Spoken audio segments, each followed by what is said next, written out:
김진의 돌직구쇼에 오신 여러분 반갑습니다. 김진입니다. 저는 오늘도 저희 돌직구쇼 오픈 스튜디오 앞에 나왔습니다. 팔레스타인 무장 세력인 하마스의 이스라엘 침공 그리고 이스라엘의 보복 공격 이후에 양쪽의 사상자가 5천 명이 넘게 나오고 있는 상황입니다. 그런데 오늘 언론에 9.19 합의 때문에 북한이 하마스식의 공격을 할 때 우리가 굉장히 무방비해질 수 있다는 지적이 나왔습니다. 잠시 후에 이야기 나눠보죠. 저는 비가 오나 눈이 오나 매일 아침 이곳에서 여러분을 기다리겠습니다. 김진의 돌직구쇼 지금 라이브로 시작합니다. 잠깐만요.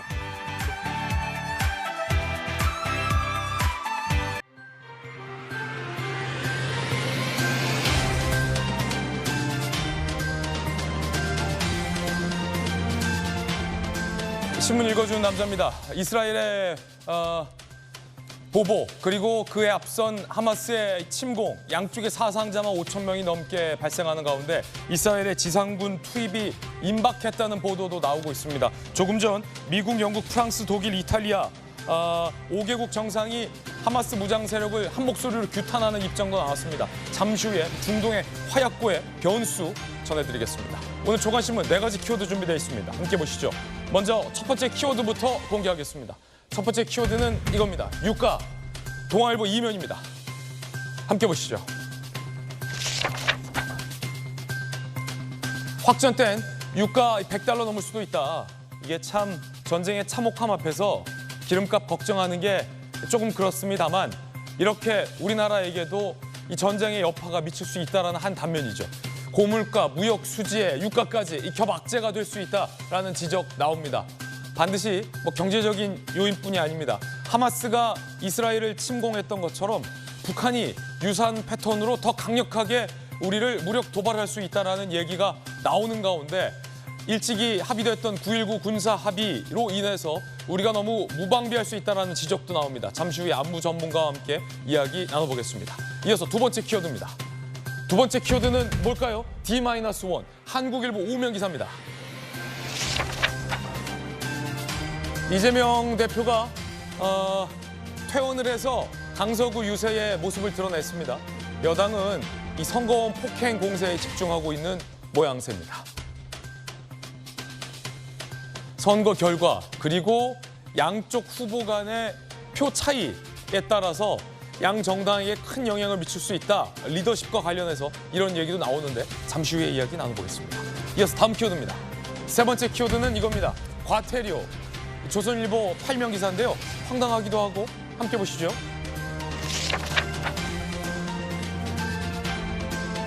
노태악 선관위원장 이야기인데요.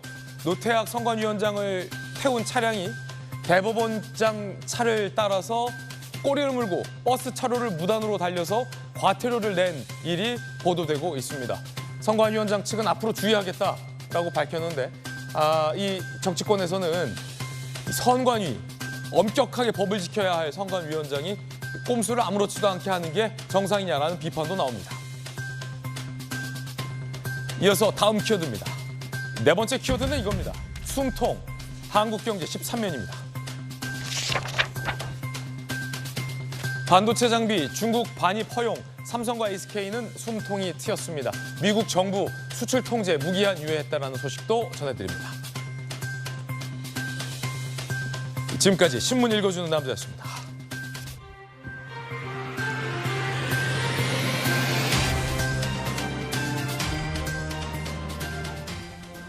네, 오늘 아침 함께하신 분들 소개해드리겠습니다. 검사 출신의 김광삼 변호사 그리고 김재섭 전 비대위원 나오셨습니다.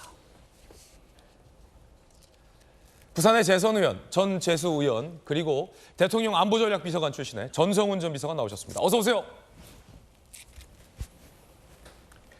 이스라엘의 지상군 투입이 임박했다는 얘기 나옵니다. 양쪽 사상자만 수천 명이 넘게 나오고 있고 특히 팔레스타인 무장 세력인 하마스는 이스라엘의 민간인, 여성과 아이까지 무작위로 납치해서 국제사회의 큰 비난을 받고 있는 상황입니다. 그 가운데 서구의 5개국 정상들이 하마스를 비판하는 목소리로 내서 이 전쟁의 양상이 확대될 조짐까지 보이고 있습니다. 첫 번째 이야기 주제 공개하겠습니다. 이스라엘의 지상군 투입이 임박했다. 강력한 이스라엘의 지상군 투입까지 이루어지고요. 현재는 현재는 팔레스타인 자치지구인 가자지구를 이스라엘이 완벽히 봉쇄한 상황이다라는 현장의 분위기도 전해지고 있습니다. 참혹하고 긴박한 전쟁의 양태입니다. 영상으로 준비했습니다.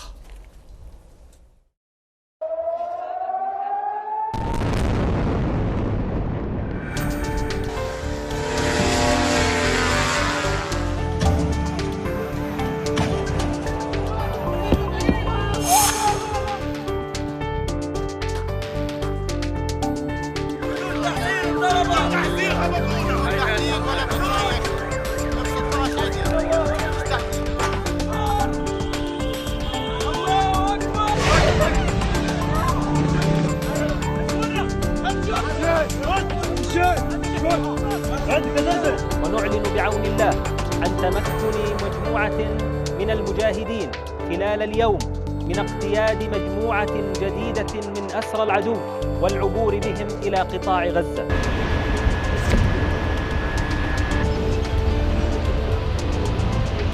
אנחנו נגבה מחיר כבד מאוד מהחמאס, הוא ישלם על מה שהוא עשה, ואת הפעולה הזאת יזכרו בעזה ב-50 השנים הבאות, ויצטערו על זה שהם החלו בזה. 극단 이슬람 무장 세력인 하마스는 급기야 이스라엘의 여성과 아이들, 민간인까지 무차별적으로 포로라며 납치를 해갔습니다. 이건 전쟁 범죄입니다. 특히 이 무차별적인 민간인 납치, 현재 인질들이 어디에 있는지 정확한 위치 파악이 안 되고 있는 것으로 전해지고 있습니다. 특히 이스라엘의 음악 축제 현장에 이 하마스 대원들의 민간인 납치에 아수라장으로 변한 영상도 전해지고 있는데요. 그 긴박했던 영상 준비됐습니다. 하마스가 민간인을 납치하는 잔인한 모습에 공분을 사고 있는데 이스라엘의 일반 시민들이 하마스 대원의 급습에 도망가고요. 즐거웠던 음악 축제 현장은 아수라장으로 변한 모습 고스란히 현장에서 느껴집니다. 지금 긴박하게 다들 도망가고 있는 모습이에요. 하마스 대원이 현장에서 총을 난사했다고 하는데 차량 경적도 좀 들리고요. CNN과의 인터뷰에서 현장에 있던 한 참석자는 그곳은 마치 사격장 같았다라고 말하면서 참담함을 전했는데 저 뒤에 수많은 패러글라이딩에 매달려 있는 이 하마스 세력들이 이스라엘 국경을 넘는 모습입니다. 음악 축제 현장 뒤로 하마스 세력이 패러글라이딩을 타고 국경을 넘어 민간인들을 납치하기 위해 침입하고 있는 모습까지 영상으로 전해지고 있습니다. 전성훈 비서관님, 네. 이거 전쟁 범죄예요. 민간인을 끌고 가면서 여성과 아이들을 끌고 가면서 적군의 포로 인질을 잡았다. 이 국제사회가 한 목소리로 약간 규탄하는 분위기도 나와요. 그렇습니다. 바로 저런 그 잔인한 모습 때문에 오늘 아침에 그 독일, 영국, 프랑스, 미국 등이 이제 공동 성명을 발표했죠. 민간인을 포로로 잡아간 거 이거 안 되죠? 안 되죠. 그건 전쟁 범죄죠.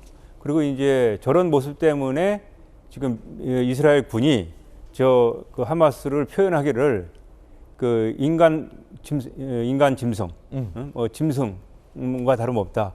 우리의 작전은 짐승을 잡으러 가는 것이다. 이렇게 지금 표현을 하고 있습니다. 이제 전쟁 범죄다. 네.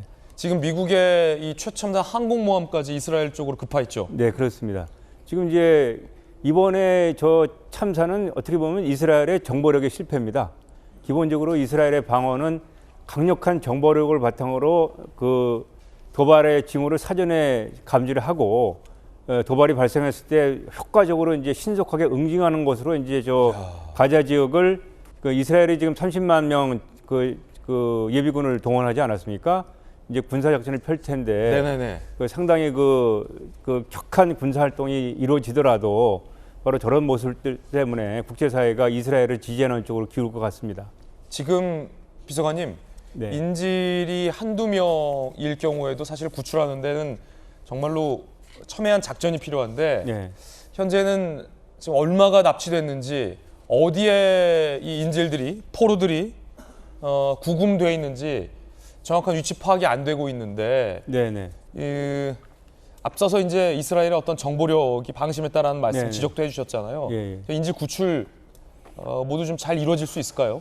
지금 그 인질을 분산 소개한 걸로 보이거든요. 지금 그 이스라엘에서 공습으로 이제 그 가자 지역을 치니까 그 공습을 예방하고 이제 막기 위해서 이스라엘을 분산해서 이제 그 인질들을 분산해 놨는데 네. 지금 오늘 아침 보도에 보면은 벌써 미국 그 이스라엘 인질들이 한 10여 명 이스라엘 공습에 의해서 이제 사망했다라고 하마스에서 발표를 하지 않았습니까? 아, 그래요? 어떻게 보면 인간 방패죠. 그렇게 지금 활용하고 있는 건데 지금 이스라엘의 작전 개념은 그 가자 지역을 들어가서 기본적으로 이번 그 전쟁이 좀 길어질 거라고 얘기하지 않았습니까? 네. 네타냐후도 이스라엘의 개념이 하마스라는 군사 조직은 이번 기회에 세곤하겠다 이런 그 생각을 가지고 있는 것 같아요.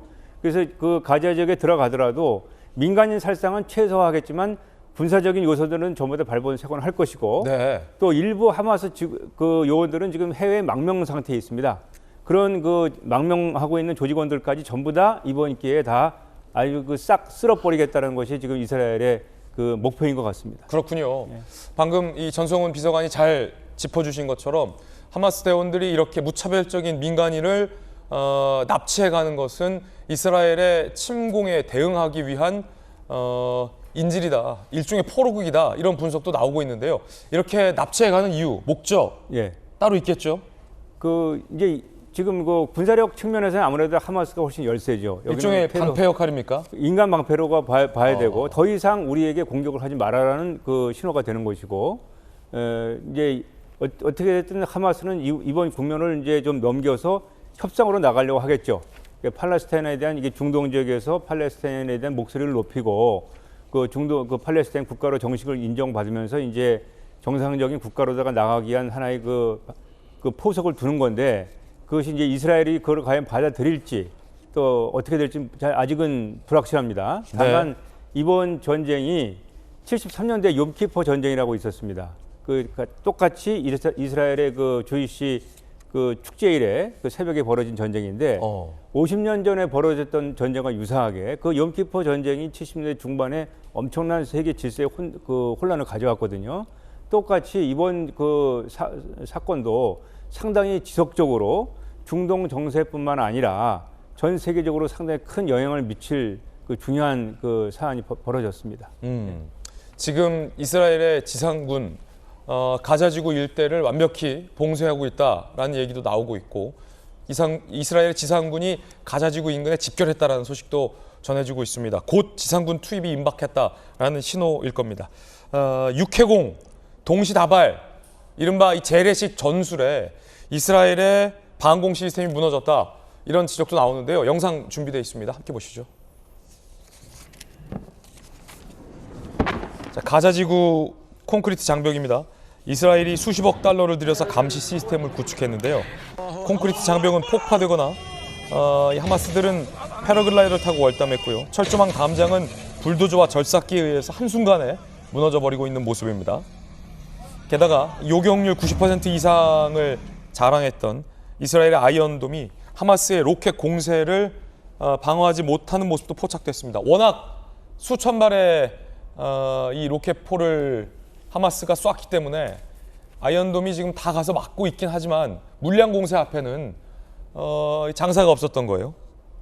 육해공에서 동시다발적으로 공격한 재래식 전술에 이스라엘의 최첨단 방어 시스템이 무너지는 모습도 곳곳에서 포착이 됐습니다. 비서관님, 사실은 이 이스라엘 군, 그다음에 이스라엘 정보기관은 세계 최강으로 알려져 있잖아요. 그렇습니다. 그런데 물량을 앞세워서 기습적으로 쏟아붓는 적의 재래식 공격은 당연할 수가 없군요. 마치 그 중공군의 인해 전술 같은 거죠. 뭐 그 수적 우세로 밀고 들어오면 아무리 첨단 장비를 가지고 있더라고 하더라도 일단은 밀릴 수밖에 없거든요. 이게 북한 생각나기도 하고요. 북한도 충분히 저런 그 작전 개념을 가지고 있을 수 있습니다. 만약 그 하마스보다도 훨씬 더 우세하고 훨씬 더 많은 전력을 가지고 있는 북한이기 때문에 그 저런 식의 개념으로 우리한테 공격을 가한다고 상정할 때 1차적으로 우리는 밀릴 수밖에 없을 겁니다. 저 수천 발을 우리가 어떻게 다 요격을 하겠어요? 여기저기 이제 피해가 있을 수 있고 이번 그 이스라엘 이번 사태에 우리 안보에 주는 함의점도 만약에 북한이 저렇게 기습적으로 수천 발의 방사포라든가 야포를 가지고 일단 일시에 공격을 했을 때 우리가 어떻게 대응할 것인가? 그런 문제가 하나의 우리 군의 숙제로 지금 제기될 것 같습니다. 예. 자, 미국은 즉각 제럴드 포드 항공모함 및 항공 전단을 이스라엘로 급파했습니다. 이스라엘에게 지원을 약속한다라며 말보다 행동이 더 빨랐어요. 제럴드 포드 항공모함 항공 전단이 이스라엘로 급파됐습니다. 세계 최대의 항공모함을 이스라엘로 파견한 겁니다. 이란은 하마스 공격 계획을 배후에서 승인한 건 아니냐라는 의혹을 받고 있습니다만 일단은 부인했습니다. 팔레스타인이 스스로 한 것이다. 하지만 이번 공격의 정당성은 하마스에게 있다라는 취지의 합법적 방어 아니냐라고 입장을 밝혀서 이 자칫 미국과 이란 그를 둘러싼 어떤 중동 전 지역으로 이 전쟁의 분위기가 확산될 조짐도 보이고 있다라는 지적도 나옵니다. 조금 전 속보로 들어온 소식인데 방금 보셨던 것처럼 이 극단 무장 세력 하마스가 전쟁 범죄까지 저지르는 모습에 5개국 정상이 하마스를 규탄하는 공동 성명을 발표했습니다. 미국, 영국, 프랑스, 독일, 이탈리아 공동 성명 발표됐는데 하마스와 그 끔찍한 테러 행위를 명백히 규탄한다. 자국을 지키기 위한 이스라엘의 노력을 지지할 것이다. 라는 미영푸독 이탈리아, 미영푸독 불 공동 성명이 발표됐습니다. 전성훈 비서관님. 예, 앞서 말씀드렸듯이 이번에 하마스가 저게 민간인을 저렇게 학살하고 이렇게 인질을 삼는 것은 이스라엘에 그만큼 충격을 주겠다는 것 같은데 결과적으로는 자충도가 될 것 같습니다. 지금 국제사회에서 공동 대응을 하게 되어 있고 곧 이제 유엔 안보리가 열려서 유엔 안보리 차원에서 대응도 있을 것이고 지금 그 러시아의 푸틴이 전쟁 범죄자로서 국제사법재판소에 계류되어 있는 것처럼 하마스 저 테러 조직 자체가 또 저 주요 책임자들 아마 전쟁 범죄자로서 국제 사법재판소에 기소될 가능성도 있고 예. 여러 가지 그 국제적 차원의 대응이 있을 것으로 생각이 됩니다.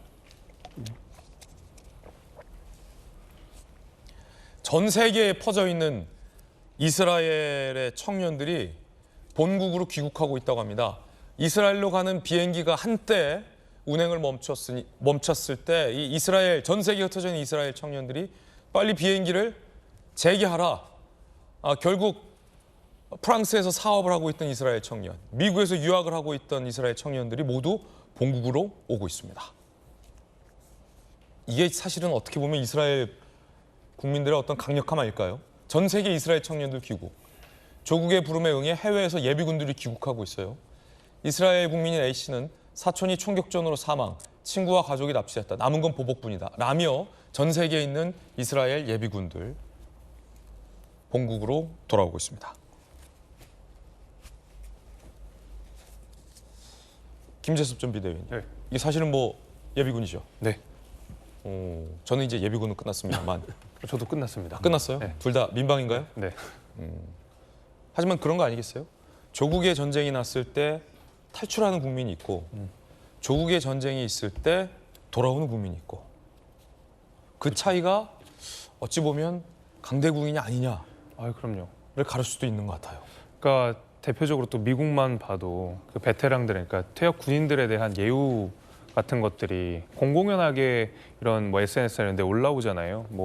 비용을 대신 내준다든지 무례하게 그 퇴역 군인에게 대하는 직원들을 제3자가 혼낸다든지 마찬가지로 이스라엘도 보니까 공항이 마비될 정도로 청년들이 많이 이스라엘에 복귀했다는 거 아니겠습니까?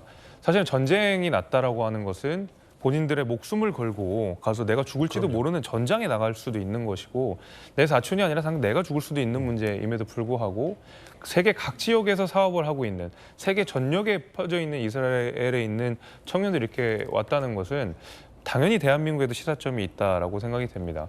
사실은 군인들에 대한 그다음에 퇴역 군인들에 대한 예우가 대한민국이 과연 이런 미국이나 이런 데에 비해서 잘 되고 있느냐. 오히려 군인들하고 폄하하고 군인들을 막 못되게 굴고 이런 경우들 네. 굉장히 많지 않습니까? 이런 것들을 보게 되면 대한민국의 보훈이라는 것이 어느 방향으로 가야 되는지를 저는 이번 사건에 대해서도 분명히 저는 우리가 볼 바가 있다고 생각합니다. 앞서 말씀 주신 대로 뭐 9.19 군사합의 이런 얘기도 있겠지만은 단순히 제가 그 공항 사진을 봤거든요. 이스라엘 공항 사진을 봤는데 정말 젊은 사람들이 넘쳐나더라고요. 네. 그 수속을 밟느라고. 이런 것들에 대해서는 우리 대한민국도 뭔가 느껴지는 게 좀 분명히 있다. 예.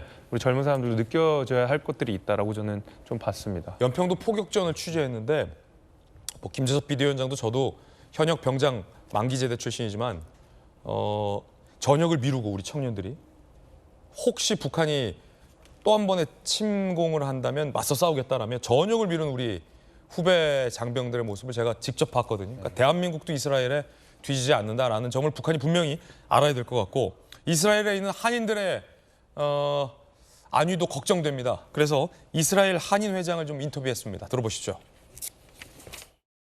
이스라엘 전체 비상 이제 전쟁 선포를 하고 그리고 군대를 이미 다녀왔던 사람들도 지금 이제 예비군 동영, 총 예비군 동원령이 내려져서 비행기표를 이제 바꿔서 이동하려고 했는데도 불구하고 비행기가 갑자기 이제 캔슬돼갖고 공항에 이제 대기하는 상황도 사람들도 시장에 많이 안 나가고 있어요. 슈퍼마켓에 가보니까 물건이 다 동났어요. 뭘 다 쓸어갔더라고요. 현재 한국인 한인들에 대해서 우리 정부가 귀국 조치를 내렸습니다. 대한항공 K958편 10일 현지 시간 오후 1시 45분 텔아비브를 출발해서 내일 아침 6시 10분에 인천에 도착한다고 합니다. 한국인 여행객 360명 차례로 귀국할 예정이라고 합니다. 전성훈 비서관님, 사실은 우리 대통령실도 굉장히 발빠르게 움직이는 것으로 전해 듣고 있는데 일단 현재 있는 한인들부터 본국으로 귀국시켜야죠. 그렇습니다. 아무래도 우리 국민들의 안전이 최우선이니까 일단 그 핵심적으로 필요한 요원들을 제어하고는 전부 다 귀국하는 게 맞고요. 사실상 전쟁 지역이기 때문에 이제 우리 국민들이 이제 앞으로 당분간은 이스라엘 쪽으로 여행하는 것도 자제를 해야 되고 상당히 저 지역을 여행하는데 조심해야 될 것 같고 사실 그 중동 지역이 이제 기름가 나는 곳이기 때문에 저 지역에서의 큰 분쟁은 전 세계의 유가 그리고 경제에 큰 영향을 미칠 수밖에 없습니다. 그 지금 70년대 초에 거의 50년 전의 사건이 지금 사실 다 데자뷰가 돼서 일어나고 있어요. 그 당시에도 이스라엘의 젊은이들이 전 세계에서 전쟁이 나니까 바로 본국으로 다 자원해가지고 전쟁에 참여를 해서 그 이스라엘인들의 조국에 대한 그 사랑과 북방에 대한 그 강한 정신 이것이 세계인들의 각인이 됐었거든요. 그러한 그 좋은 이미지가 이스라엘의 북방을 견인하는 하나의 중요한 그 정신적인 그런 그 자산이 되었던 것도 사실이고요. 그런 차원에서 이번에도 이제 우리가 정부에서 발빠르게 상황 점검회를 했고 앞으로는 지금 당장 우리가 이제 전쟁으로부터 영향을 받는 건 아니니까 주로 이제 1차적으로 경제적인 문제 더 나아가서 이 중동 지역의 안보 정세에 좀 관심을 가져야 되겠고 사실 지금 그 우크라이나에서의 전쟁이 일어나고 있고 또 중동 지역에서 전쟁이 일어나게 되면은 이 아시아 지역이 또 좀 위험해질 수가 있습니다. 기본적으로 미국의 힘이 분산되기 때문에 지금 포드 그 항공모함이 중동에 가 있고 또 우크라이나 전쟁도 관심을 가져야 되고 그런 상황에서 지금 시진핑이 대만을 침공한다는 얘기도 나오고 거기에다가 이제 그런 상황이 되면 북한도 도발할 수 있다는 우려가 우리 사회에 존재하는 게 사실 아니겠습니까? 그래서 전 세계가 지금 어떻게 보면은 전 세계 질서가 요동치는 상황이 되기 때문에 우리 정부로서는 한시도 이 마음을 놓지 말고 이 지구 반대편에서 벌어지는 상황이지만 예의주시하면서 우리나라에 미칠 여러 가지 파급 영향에 대해서 좀 긴밀하게 계속 그 점검을 해야 될 것 같습니다. 저는 하마스 무장 세력의 이스라엘 침공을 보면서 우리나라를 생각했습니다. 우리나라 안보를 생각했습니다. 북한이 핵미사일을 쏘지 않더라도 수도권 일대에서 저렇게 로켓포를, 장사정포를 수십 발, 수백 발, 수천 발 쏘는 무력 도발을 한다면 이미 연평도가 불에 타는 장면을 우리가 목격한 바 있지 않습니까? 과연 우리는 안전할까? 우리는 잘 대응할 수 있을까? 이게 걱정됐습니다. 그런데 오늘 한 언론에서는 이 9.19 군사 합의로 인한 사이드 이펙트, 부작용이 있다. 분명히 안보 공백이 있다. 지상에서는 이 DMZ의 GP, 초소가 철수됐기 때문에 이 휴전선 인접에서 북한의 지상군이 은밀하게 침투하는 것에 대한 경계가 허술해질 수 있다는 부작용. 해상에서는 포사격 및 해상 기동 훈련이 중지가 된 상황. 공중에서는 정찰, 전투기 훈련 등 비행 금지 구역이 설정돼 있어서 수천 발, 수백 발의 로켓포가 이번에 이스라엘 국경으로 날아든 것처럼 북한이 장세정포나 이 방사포 내지 로켓포를 우리 쪽을 향해 도발하려는 조짐을 공중에서 정찰기가 볼 수가 없다라는 지적이 나옵니다. 미국의 한 안보 전문가는 북한이 핵무기를 200~300개 보유 시 앞으로 5년에서 10년간 하마스 공격 양상이 한국에서 벌어질 수도 있다는 지적을 하고 있습니다. 그런데 비단 꼭 북한이 핵무기를 완성하지 않더라도 이번 이스라엘과 하마스 양상을 보면서 북한이 뭘 생각할까요? 그 점을 생각한다면 약간 소름 끼칩니다. 더군다나 이 가자 지구를 둘러싼 하마스의 땅굴, 이게 북한의 땅굴과 흡사하고 북한의 기술이다라는 지적도 나오고 있는 상황입니다.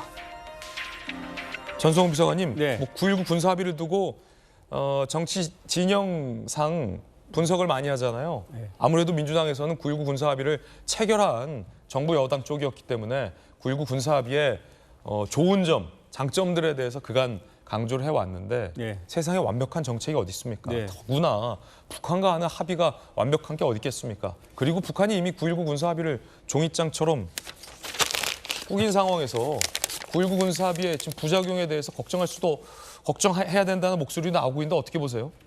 이 9.19 군사 합의 문제는 일단 그 진영 논리를 떠나서 국가 안보의 관점에서 그리고 군비 통제라는 전문적인 시각의 관점에서 볼 때는 상당히 많은 흠결이 있습니다. 그 진영 논리를 떠나서 이거는 우리 국가 안보에 도움이 안 됩니다. 훨씬 북한이 많은 혜택을 보는 합의고 우리의 혜택이 훨씬 굉장히 기울어진 운동장의 합의예요. 그렇기 때문에 처음부터 비판이 되는 것이고 지금도 비판이 있는 것이고 지금 여러 가지 그 문제점을 말씀하셨지만 제일 큰 문제는 지금 정찰 활동이 금지된 겁니다. 눈을 가려놨기 때문에 우리가 북한을 볼 수가 없어요, 전방에서. 지금 이스라엘이 저렇게 당하는 것도 정보에 실패해가지고 지금 이렇게 사단이 벌어졌는데 우리의 눈을 가리는 정찰 활동 금지라는 이런 합의를 한 것 자체가 이거는 그 세계 군비 통제 역사에 없는 그런 합의를 했기 때문에 어떻게 보더라도 이런 합의는 비판을 받을 수밖에 없다. 그래서 또 이미 말씀하신 대로 거의 20여 차례 북한이 위반을 했었고 그런 상황에서 우리는 아마 그 적절한 시기에 더 이상 뭐 군사 합의에 그 구속받는 그런 그 부담을 질 필요는 없지 않을까 이렇게 생각이 됩니다. 예, 전재수 의원님 이번에 이제 9.19 군사 합의 문제까지 거론되는데 어떻게 보십니까? 그러니까 그동안 이제 박정희 대통령 이후에 지금까지 남북 사이에 얼마나 많은 합의가 있었습니까? 굉장히 많은 이제 합의가 있었죠. 이 9.19 군사 합의 같은 경우도 그러한 숱하게 많은 합의 중에 하나입니다. 그러니까 9.19 군사 합의 이것 자체가 우발적인 무력 충돌을 막고 한반도의 평화를 정착하는 그 결과를 전적으로 담보하는 것이 아니고 한반도의 긴장을 완화하고 우발적인 무력 충돌이 전면전으로 번지지 않도록 하는 그런 하나의 과정으로서 합의인 것이지 이 합의가 모든 걸 다 해결할 수 있는 것은 아니죠. 그런 합의는 이 세상에 존재하지 않는 것이죠. 지금 저희들이 화면을 통해서 전쟁의 참혹함을 보고 있지만 사실은 언론을 통해서 공개되고 있는 이 전쟁의 참혹함 100배, 1000배, 10,000배가 사실은 현장에서는 더 참혹한 전쟁의 광경이 지금 벌어지고 있는 것이거든요. 예. 그렇기 때문에 이 전쟁의 참혹함을 우리가 안다면 압도적인 군사력을 기반으로 해서 군사 안보 대비 태세를 철저하게 하고 그리고 그것만 해가지고 한반도의 긴장 완화와 항구적이고 영구적인 평화가 정착되는 것이 아닙니다.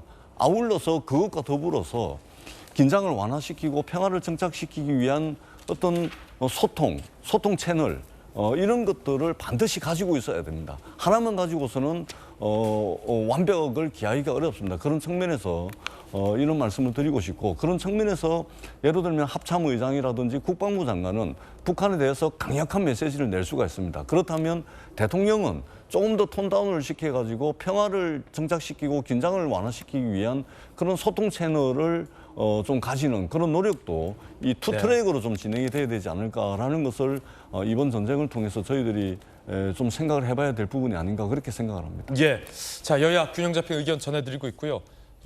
이번에도 결국 이 방심이 큰 화를 불었다라는 역사의 교훈을 우리도 절대 잊어서는 안 된다라는 생각 해봅니다. 이번엔 저희가 준비한 두 번째 이야기 시작하겠습니다. 주제 공개하죠. 이제 하루 남았죠. 병원에 나서서 유세장에 이재명 대표가 모습을 드러냈습니다. 본투표 하루입니다.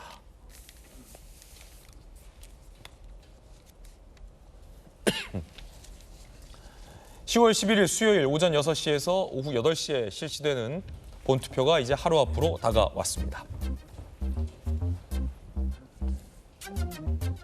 어제 여야는 유세 총력전을 가했습니다. 영상 보시죠.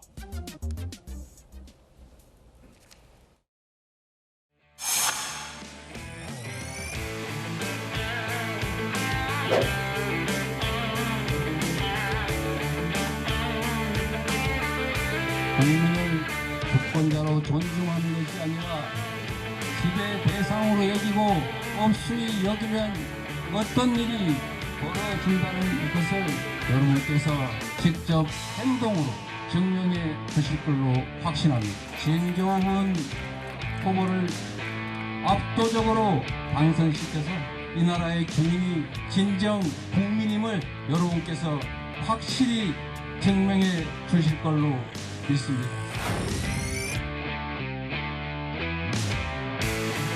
정치인 꼼자리도 아니고 야당 대표의 심부름할 사람 뽑는 자리도 아닙니다. 우리 주민들의 심부름할 사람을 뽑아야 하는 겁니다.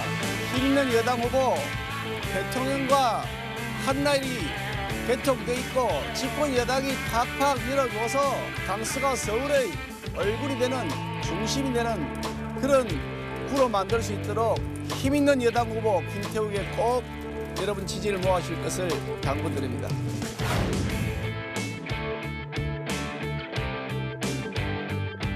일번당 어떤 후보가 되더라도 그 구청장은 주민의 이익을 위한 협치가 아니라 당익에 따른 정책만 무한반복하게 될 것입니다. 권수정이 중심 잡고 균형추가 돼서 1번과 2번의 싸움은 끊어말리고 우리 국민들의 가장 실력 있는 일꾼이 될 수 있습니다. 여러분, 오직 주민 편에 서서 강서구를 이끌어갈 여러분들의 일꾼 기호 3번 권수정과 함께해 주십시오. 민주당에서는 정권 견제, 정권 심판론을 내걸었습니다. 윤석열 정부 심판해야 한다. 그러려면 강서구청장 이겨야 된다라고 했고, 여당 국민의힘에서는 지역 일꾼 뽑는 자리인데 무슨 정권 심판론이 왜 나오냐. 힘 있는 후보, 강서를 발전시킬 수 있는 후보를 뽑아달라라고 호소했습니다. 정권 심판론 대 지역 일꾼론. 과연 강서 국민들의 선택은 어떻게 될지 궁금합니다. 여야 이야기 좀 바로 들어보겠습니다. 김재섭 비대위원님, 네. 이재명 대표가 퇴원했네요? 생각보다 건강을 빨리 회복하신 것 같아요. 사실 그 하루 전에 있는 재판은 건강상의 이유로 연기해달라고 요청했다가 재판부가 불허했고, 그렇죠. 재판에 가서도 건강상의 이유로 재판을 좀 빨리 마쳤는데 강서구 지원 유세의 모습을 드러냈어요. 그러니까 저도 이제 의아한 부분은 그거였지만 또 10분 이해가 가는 것이 이재명 대표는 굉장히 마음이 급했었을 거라고 생각이 돼요. 굉장히 의지를 많이 보이고 싶어 했거든요. 왜 그러냐면 진교훈 후보, 그러니까 더불어민주당의 강서구청장 후보인 진교훈 후보가 거의 입당 동시에 공천이 됩니다. 그러니까 그 당시에 처음에 강서구청장 되겠습니다 해서 민주당에서 나온 후보가 한 13명 정도가 됐던 걸로 알고 있는데 거의 입당 동시에 공천이 되어버렸거든요. 그 얘기는 뭐냐면 이재명 대표가 직접 이 공천에 관여했다라고 볼 수밖에 없습니다. 당대표가 직접 관여하지 않는 이상 입당한 사람이 동시에 공천자가 되기는 어렵거든요. 그렇다 그러면 이재명 대표는 이 강서구청장 선거에 대해서 굉장한 의지를 보여왔다라고 우리가 읽어낼 수 있고, 그렇기 때문에 약간 좀 여론조사나 이런 데에서 민주당이 유리해 보였기 때문에 이재명 대표가 본인의 정치적 활로를 이것을 이기는 것으로서 뭔가 찾아보려고 했었던 것 같아요. 그래서 아마 몸이 굉장히 그 마음도 급하고 몸도 빨리 가고 싶었던 그 의지들이 이제 잘 읽히는데요. 글쎄요, 이제 이재명 대표가 저걸로 돌파가 될지는 잘 모르겠어요. 왜냐하면 이재명 대표는 지난해 대선 과정에서도 본인의 그 어떤 패장으로서의 책임이 있는 것이고, 그 다음에 개항을 해 후보로서 나오면서 당대표가 됐지만 지방선거에서 크게 졌습니다. 이재명 대표가 지휘했던 모든 선거에서 다 졌기 때문에 이 강서구청장이라고 하는 강서구 내의 작은 선거가 아니라 전국 선거에서 참패를 했던 사람이기 때문에 어떻게라든 한 번의 승리를 가져가는 것이 본인의 큰 정치적 목표였을 거라고 저는 보고 있거든요. 그렇기 때문에 아마 공천 과정에서 저렇게 유세 마지막까지 공을 들이고 있는 것으로 보이고, 심지어 재판 그 건강상의 이유로 재판도 출석하지 못했었지만 내가 저기는 나가야겠다 이런 생각을 아마 본인 스스로가 했고, 거기에 본인의 정치적 사활을 걸은 것이 아닌가라고 저는 생각이 됩니다. 그러면 이재명 대표가 간판이 돼서 치렀던 선거가 대선, 지방선거, 네, 그렇게 다 패배를 했다. 그렇죠. 그리고 게다가 이재명 대표가 당대표로 취임한 이후에 그 민주당의 강세를 보였던 서울 지역들, 여기에 대해서 여론조사를 보게 되면 국민의힘과 더불어민주당이 비슷한 양상이거나 국민의힘이 계속 우세하는 모습들을 보여줬거든요. 그럼 결국 이재명 대표가 당대표로서 보여줘야 될 리더십을 제대로 못 보여주고 있다는 것이 장기적으로 검증이 된 셈인데, 이재명 대표 입장에서는 굉장한 호재죠. 여기는 여론조사가 좀 잘 나온다.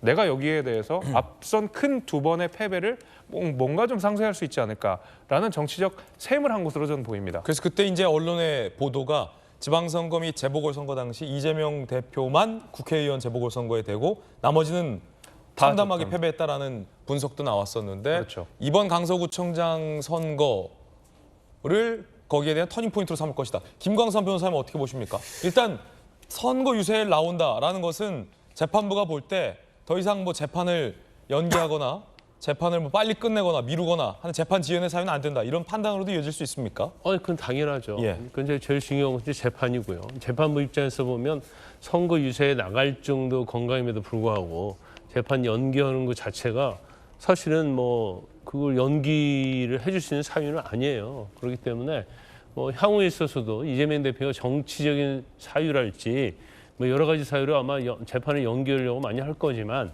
아마 재판부는 들어주지 않을 겁니다. 예. 그런데 이제 강서구청장 선거를 보면서 느끼는 점이 몇 가지가 있는데, 첫 번째는 이거 구청장 선거 아니에요? 그 구청장 선거는 그야말로 구청의 그 구민들을 위해서 일하는 사람을 뽑는 선거거든요. 근데 여당이든 야당이든 이 구청장 선거를 너무 판을 키웠어요. 판을 키웠다. 그렇죠. 뭐 여당 입장에서 할지 대통령실 입장에서 보면 김태우 후보를 사면해 줬잖아요. 그러면서 결국 전략공천은 아니었지만 경선에서 이겼죠. 나갔죠. 그러면서 판을 엄청 키운 그런 의도가 좀 있었고, 그다음에 이재명 대표 마찬가지죠. 민주당에서도 이걸 자체를 이제 정권 심판으로 하는 거예요. 지자체단체장 엄청 많잖아요. 근데 강서구청 하나 구청장 누구냐를 가지고 수도권을지 경기의 바로 밑으로 삼고 이걸 가지고 정권 심판이냐 아니냐, 아마 역사상 그런 사례가 거의 없었을 거예요.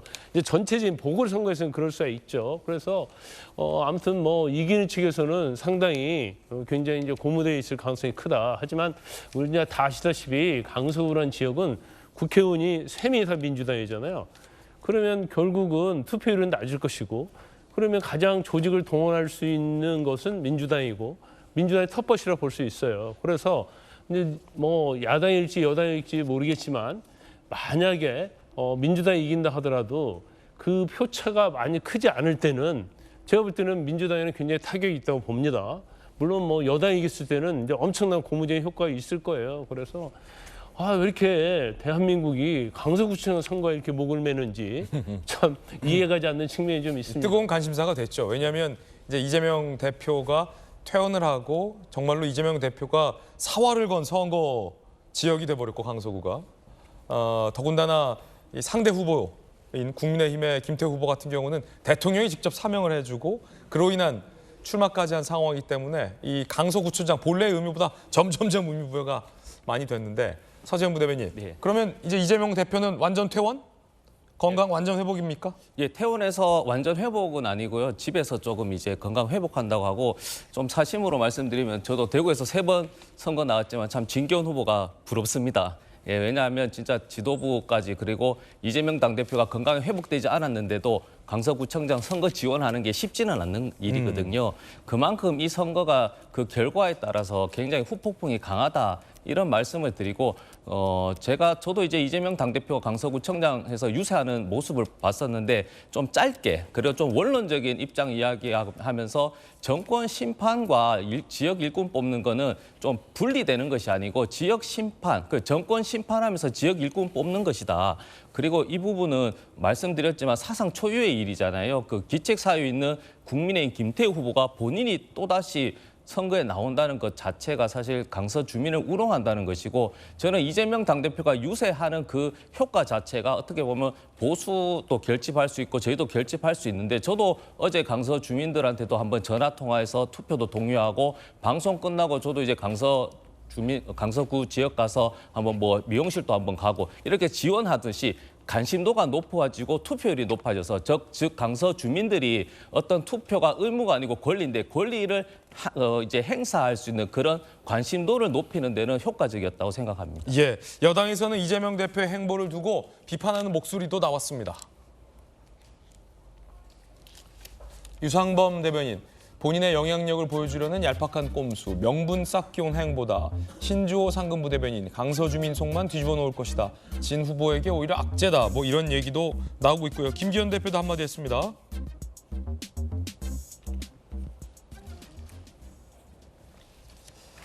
벌써부터 만나자고 했는데 본인이 안 만나려고 하니까 문제다. 내가 무섭긴 무서운 것보다 계속 도망간다. 라며 어제 지원 유세 중에 왜 나랑은 안 만나려고 하느냐, 도망가느냐, 무섭냐라는 얘기도 했습니다. 건강 회복하고 선거 유세도 나왔으니까 어떻게 여당 대표, 여야 당대표 회담에도 이 대표가 혹시 응하실 계획이 있습니까? 뭐 어떤 형태의 만남, 어떤 형태의 대화도 할 겁니다. 네. 예, 대통령과도 만나고 또 뭐 국무총리와도 만나고 또 당대표, 원내대표와도 만납니다. 정치인들은 뭐 많이 만나야 된다고 생각을 합니다. 만나야 뭐 대화하고 뭐 뭐를 양보하고 뭐를 얻어낼 것인지 이 정치가 복원될 거 아닙니까? 그런 차원에서 저는 뭐 머지않은 시간에 그 어떤 누구라도 만날 거다라는 말씀을 드리고요. 어제 이재명 대표가 10분 유세했습니다. 1시간, 2시간 유세한 게 아닙니다. 1시간, 2시간 유세했기 때문에 건강하다. 그렇기 때문에 재판에 성실하게 나가야 된다. 건강상 문제 때문에 재판 연기를 요구했다. 그래서 뭐 문제가 있다. 이런 이제 논리인데 10분 유세한 거고요. 그리고 어제 퇴원하는 날이었습니다. 집에서 이제 그 회복 기간을 가지기 위해서 퇴원하는 날에 10분 정도 나간 것이고요. 그다음에 여야 지도부가 총동원되고 있습니다. 몸이 아무리 안 좋다 하더라도 총동원되고 있는 여야 지도부가 거기에 건강상 이유로 야당 대표가 단 10분도 들리지 않는다는 것은 어떻게 보면 당대표로서는 상당히 이게 부담이 많이 되는 것이죠. 그런 차원에서 어제 10분 정도 머물렀다가 이제 갔다라는 말씀을 드리고 사실은 저희 민주당에서 강서구청장 선거를 예측을 하면서 설마 원인 제공을 했는데 그리고 더더구나 후보를 내게 되면 설마 김태우겠냐. 왜냐하면 이 대법원 확정 판결 난 지 딱 3달밖에 안 되거든요. 전례가 없는 일이거든요. 설마 공천을 하겠냐 이렇게 생각을 했는데 공천을 하는 순간 더더구나 그 공천 대상자가 김태우라는 사람이 되는 순간 이 강서구청장 선거는 판이 커져버린 겁니다. 사실은 이 집권 여당 입장에서는 부지불식간에 알듯 모를 듯 그냥 지나가는 선거로 치러도 상당히 좀 부담이 될 텐데 판을 키워버렸습니다. 그렇기 때문에 커진 판에서 어쩔 수 없이 선거는 치러질 것이고 그 결과는 양당에 아마 큰 영향을 미치지 않을까 그렇게 생각을 하고 있고 내일 이제 결과가 나옵니다. 그 결과를 한번 지켜봤으면 좋겠다라는 말씀을 드리겠습니다. 예, 그런가 하면 검찰은 이재명 대표의 여러 혐의, 재판 관련해서 기소, 재판 전략을 두고 고심 중이다라는 얘기도 나옵니다. 공직선거법 위반, 위례대장동 성남FC 후원금 관련해서는 재판이 이제 시작됐거나 진행 중이고 기소를 앞둔 사건, 구속영장은 기각됐지만 거기에 기재된 혐의 등을 보면은 뭐 위증교사, 백현동 특혜, 쌍방울, 대북 송금 등의 혐의가 기소를 앞두고 있다라는 얘기도 나오고 있습니다. 검찰은 재판 신속 진행을 위해 혐의 조합, 병합 심리를 고려하고 있다라는 얘기도 나오고 있는데요. 김광삼 변호사님, 이게 검찰 입장에서는 조금 고민될 것 같아요. 사건을 다 병합해서 기소하면 그 재판 결과상 형량이 이제 다 합쳐져서 나오기 때문에 형량이 더 세게 나오고 유죄 가능성도 더 커진다라는 장점이 있지만 이걸 다 병합해서 기소하면 재판 과정이 길어진다. 그러면 이재명 대표에게 사실상의 길어지는 재판만큼의 어떤 정치적 활동의 면죄부를 이재명 대표 쪽이 활용할 수 있게 한다라는 단점. 그렇다고 병합 심리를 하지 않고 이걸 다 쪼개서 기소한다면 재판 과정은 빨라진다는 장점이 있지만 일부 혐의에 대해서 형량이 약해지거나 무죄가 나올 수도 있다라는 검찰 쪽에서는 어떤 일종의 리스크. 이게 양날의 칼이군요. 양날의 뭐 장단점이 다 있는 것 같아요. 병합해서 하느냐, 분리해서 하느냐. 근데 이제 일종의 이제 실무적인 건데요. 아마 뭐 시청자 여러분 이게 참 전문 영역이라서 참 어려운 측면이 좀 있을 거예요. 지금 재판을 받고 있는 것이 공직선거법 위반하고요. 유례대장동 성남FC하고 두 가지예요. 근데 이게 지금 병합이 되지 않고 따로 재판을 받고 있습니다. 근데 일반적으로 피고인들은요, 사건이 많이 있을 때는 같이 병합을 원해요. 왜냐하면 만약에 뭐 5건 있는데 따로따로 형을 받게 되면 그 형량이 굉장히 많거든요. 네. 근데 만약에 한 건으로 다 몰아서 받아버리면 형량은 하나 나오는 거예요. 그러면 병합하는 것이 사실은 선고 형량은 굉장히 유리한 측면이 좀 있고요. 그렇지만 이제 또 다른 측면은 이제 이재명 대표 같은 경우에는 예를 들어 지금 기소된 2개 하고요. 나머지 3개를 만약에 병합하게 되면 이재명 대표 입장은 굉장히 좋을 거예요. 왜냐하면 일주일에 한 건, 재판 한 건 가지고 가기 때문에. 근데 그 안에 5건이 있잖아요. 큰 사건이. 시간은 뭐 3년, 5년 갈 수 있어요. 본인 입장에서는 재판도 뒤로 밀리고 또 유죄, 무죄에 대한 리스크를 털어버릴 수 있거든요. 그렇지만 이제 검찰의 입장에서 보면 그렇게 가면 기소해놓고 지금 영장까지 청구한 상황이잖아요. 그러면 이재명 대표 입장에서는 본인이 할 수 있는 재판, 선거 다 출마하고 대통령 선거까지 다 출마할 가능성이 크거든요. 그렇지만 만약에 따로따로 하면 별개로 이제 형량이 선고되는데 그중에 예를 들어서 금고 이상의 형이 하나만 딱 나와버리면 확정되면 이재명 대표는 피선거권이 완전 박탈돼서 정치 생명이 끝나는 거예요. 그래서 일단 검찰은 병합 기소를 않는다 하더라도요. 그냥 해도 재판부에서 같은 재판부면 병합을 할 수 있어요. 또 이재명 대표가 병합해달라고 신청할 수 있고 그래서 꼭 검찰 마음대로 할 수 있는 건 아니죠. 그렇군요. 그런데 아마 검찰에서는 병합 재판을 원하지 않을 거예요. 아마 분리해서 기소할 가능성이 크고 또 그래야만 이제 재판의 결과가 빨리 나오기 때문에 검찰 입장에서 유죄 판결 받는 게 제일 중요한 거 아니겠습니까? 그래서 아마 뭐 병합에서 기소하지는 않을 것이다. 물론 재판부에서 병합은 할 수 있겠죠. 그렇지만 재판부도 난처하죠. 왜냐하면 큰 사건 2개를 병합해버리면 재판 부담이 엄청나게 큰 거예요. 그래서 이건 좀 추이를 좀 지켜봐야 한다 이렇게 말씀드릴 수 있어요. 예. 자, 그런가 하면 민주당 내에 이른바 가결파 비명 의원들에 대한 공천 불이익 논란도 계속되고 있습니다. 홍익표 원내대표 한마디 했는데요. 뭐라고 했을까요? 당에 도움 안 되는 사람들에게는 공천 줄 수 없다. 당대표 사퇴, 지도부 해체 얘기하면서 당에 부담을 주면 안 된다라며 일종의 어떤 총선을 앞둔 원보이스 기강잡기에 나섰다라고 볼 수 있을 것 같아요. 정청래 최고위원 등이 얘기했던 어떤 그런 과격한 표현과는 아무래도 홍익표 원내대표이기 때문에 조금은 결이 다르지만 어쨌든 당에 도움이 되고 이재명 대표 체제로 원보이스를 내라라는 어떤 강력한 경고의 메시지를 원내대표가 냈습니다. 이재명 대표는 이렇게 얘기했군요. 우리 앞에 거대한 장벽, 우리 안에 작은 차이를 넘어서서 함께 손잡고 넘어야 한다라는 화합의 메시지를 내기도 했습니다. 그러고 보니까 정청래 최고위원 등이 요즘은 서재현 부대변인 조용하네요.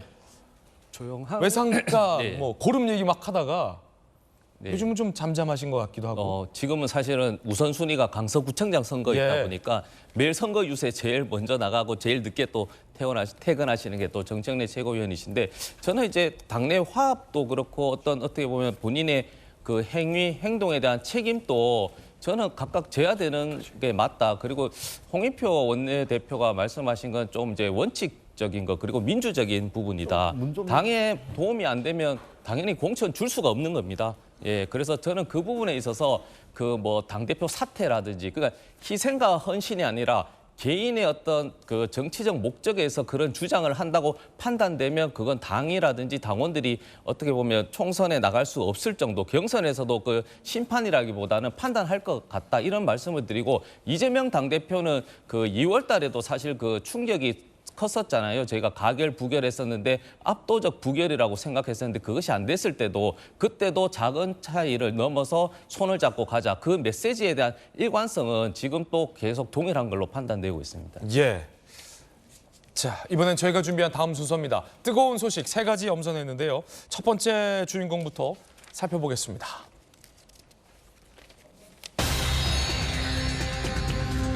하태경 의원입니다. 하태경 의원이 본인은 이 부산에서 출마 안 하고 서울 험지에 나가겠다라고 얘기하면서 3선 이상 다 서울로 나가라. 서울 경기 수도권에서 나가라. 희생하는 모습을 좀 보여줘라. 라고 당부를 했습니다. 당내에서 다양한 반응들이 나오고 있다고 합니다. 일단 하태경 의원 이야기부터 들어보시죠. 우리 당의 총선 승리를 위해서 저의 정치적 기득권을 내려놓습니다. 2024년 총선은 해운대가 아닌 서울에서 도전하겠습니다. 새 인재에게 길을 터주고 저는 서울에서 도전하여 승리하겠습니다. 서울에서 나가겠다. 이를 두고 당내에선 2가지 반응입니다. 목소리를 잘 냈다. 이런 중진들의 3선 이상 중진들의 어떤 희생이 필요하다. 영남, 부울경 이 좋은 지역구만 붙잡고 있는 모습 이 당의 선배들이 보여서는 안 된다. 희생 정신으로 험지에 적극적으로 이름 있는 여당 선배 의원들이 도전을 해야 된다는 반응이 있고 또 다른 반응은 부산에서 공천 못 받으려니까 절해놓고서 의무부여한다라는 아니꼬아 하는 반응도 있습니다. 다양하게 좀 전해드리죠. 먼저 긍정적인 반응들부터 들어보시죠. 국민의힘의 전체적인 분위기를 다잡는 데 큰 역할을 했다고 생각합니다. 누군가가 나서서 다른 사람들이 내 기득권을 내려놓겠다고 있는 비전을 보여줘야 되는데 그런 것도 없는 겁니다. 하태경 의원이 시작점을 돌파했는데 국민의힘에서 꽤 분위기가 나를 한번 희생하고 당 전체를 살리자는 분위기가 저는 꽤 불이 타오를 거라고 생각합니다. 이게 하태경 의원에서 그칠 것이 아니라 제2, 제3의 하태경들이 나와야 된다고 생각을 하고 있고요. 하태경이 뭐 자의인지 타의인지는 잘 모르겠습니다. 새로운 분한테 기회를 드리는 것이고 뭐 중진 의원으로서의 어떤 그런 희생하는 부분에 대해서는 저는 긍정적으로 보고 있습니다. 자, 그럼 이번에 당내에서 비판적으로 보는 의견도 있습니다. 홍준표 대구시장입니다.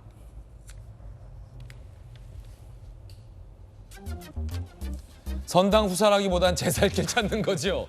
부산에서 공천 못 받을 것 같으니까 제 살 길 찾는 거다라고 비판적으로 보는 목소리도 홍준표 시장이 냈습니다.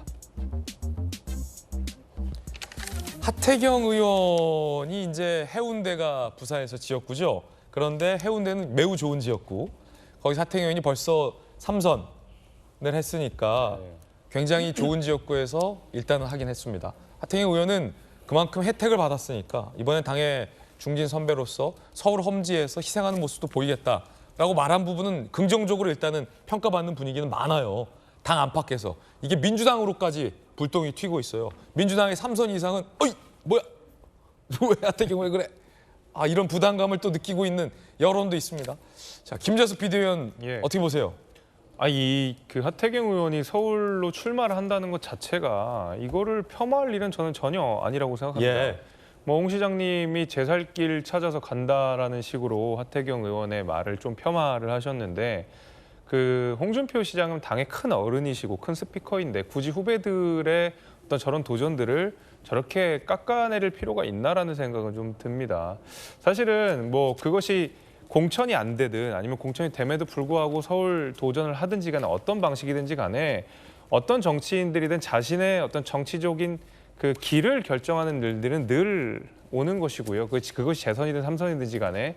근데 그 선택의 과정에서 아직까지 우리 민주당에게 열세라고 느껴지고 있는 서울 지역에 출마를 해서 이른바 험지. 험지에 가서 도전을 해가지고 수도권의 분위기를 바꿔보겠다라고 하는 말 자체를 김재섭 위원장이 있는 이 도봉도 국민의힘에게는 일종의 험지죠. 그럼요. 저도 험지고 마찬가지고 서울에 있는 많은 지역들이 대개 이제 강남 3구를 제외하면 주로 그냥 다 험지라고 불립니다. 정도의 차이가 있을 뿐이지.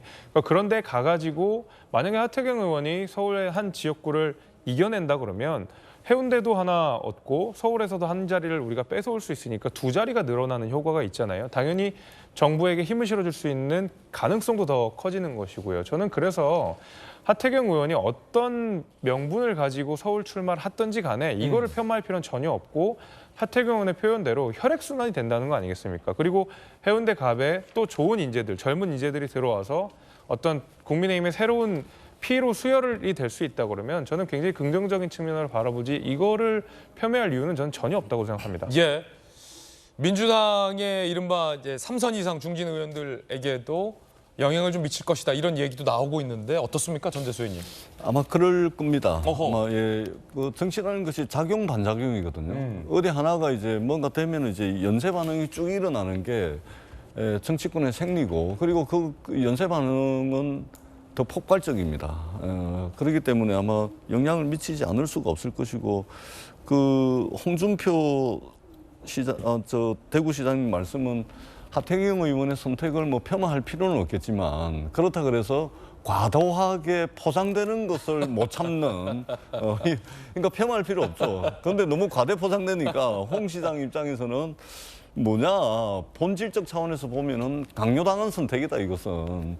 부산 제 지역구가 부산인데 부산에 요즘 국민의힘 의원들 보면 굉장히 좀 예민해져 있습니다. 실제 이제 공천 못 받는 분들 뭐 이름이 나돌고 있고 그 대표적인 분이 이제 해운대 하태경 의원이거든요. 그런 차원에서 저는 뭐 개인적으로 폄하할 생각은 전혀 없습니다. 다른 데 가서 또 뭐 어떻게 될지는 모르겠지만 뭐 정치권에서 국민들이 정치권을 비판하는 그 강도 이상으로 민주당이든 국민의힘이든 할 것 없이 혁신 강도가 더 세질 겁니다.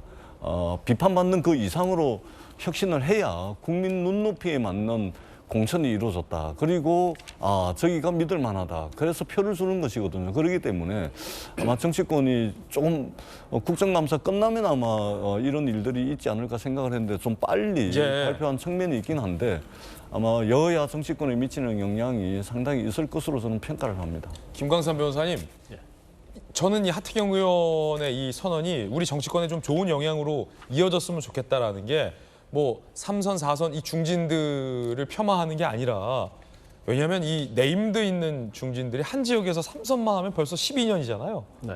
그러면 소위 이 정치적인 혈액순환 이게 안 되잖아요. 계속 정치권에는 훌륭한 정치 신인들이 들어가서 수혈이 돼야 되고 또 이 정치권의 선배 의원들은 이렇게 각 당에 있는 험지 어려운 곳에서 적극적으로 국민들에게 호소하는 모습을 보여줘서 선순환이 된다면 사실 이번 총선은 누구의 얼굴을 내세워서 치르는 총선이라기보다는 양당 중에 어느 당 혹은 뭐 각 당 중에 어느 당이 더 신선한 공천을 하느냐라는 어떤 인물 경쟁 구도가 되지 않겠습니까?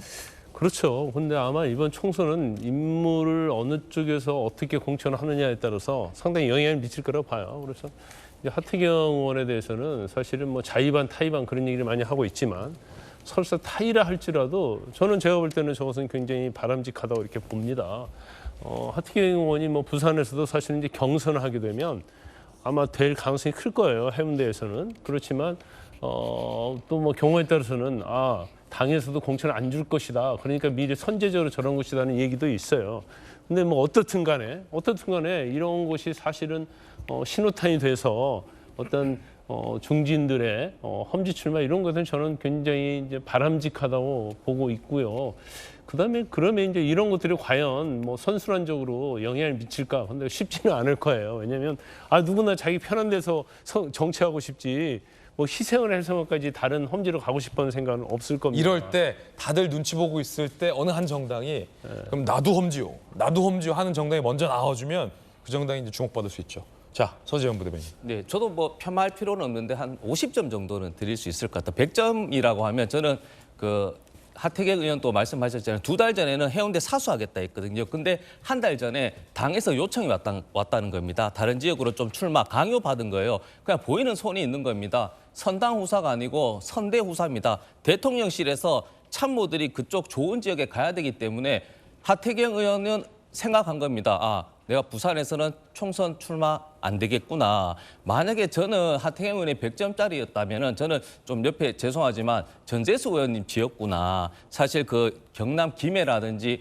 양산, 김두관 의원 같은 낙동과 벨트 지역은 사실 민주당이 상대적으로 인물이나 지역 때문에 강세 지역이거든요.